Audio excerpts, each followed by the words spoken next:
Shalom, shalom, bien-aimés dans le Seigneur, que la grâce, la paix, la joie, l'amour et la lumière du Christ habitent en vos cœurs et y demeurent pour toujours. Rendons grâce au Seigneur qui renouvelle en chacun d'entre nous son souffle de vie. Bénissons-le. En ce troisième dimanche du temps de l'Avent de l'année liturgique C. Dimanche dit Gaudete, c'est-à-dire dimanche de la joie. Disons-lui notre action de grâce, notre réjouissance, notre joie, parce qu'il nous permet de vivre notre méditation dominicale qui porte le titre de « Accueille la joie de Dieu ». Oui, chers frères et sœurs, accueillons la joie qui vient de Dieu. Et pour l'accueillir, nous devons sortir des grandes théories, nous devons sortir des grands discours pour nous convertir et ouvrir nos cœurs à ce Dieu qui vient habiter en nous et nous apporter la joie, la paix, la libération.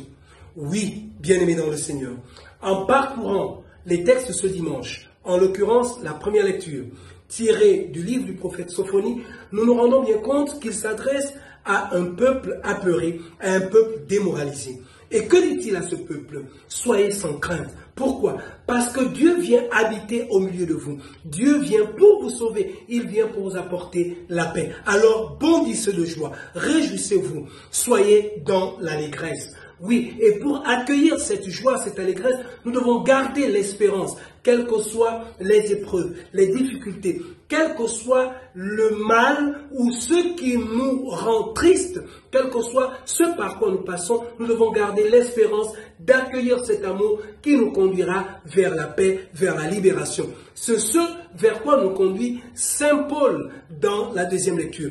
Lui qui écrit aux Philippiens en étant prisonnier. Et là, il dit aux Philippiens de ne pas perdre espérance. Au contraire, de croire en l'amour fidèle de Dieu qui nous apporte la paix, la délivrance, la libération. Alors, on pourrait se demander, si moi je passe par les difficultés, comment me conduire? Que dois-je faire?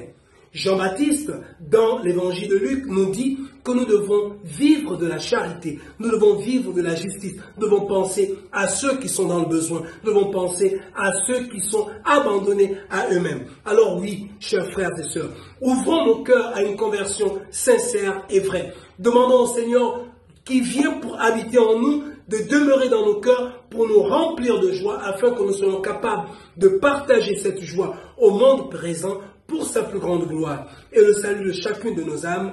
Loué soit Jésus-Christ à jamais. Que le Seigneur vous bénisse et vous accorde de passer un fructueux dimanche, lui qui est Père, Fils et Saint-Esprit. Amen. Soyez bénis.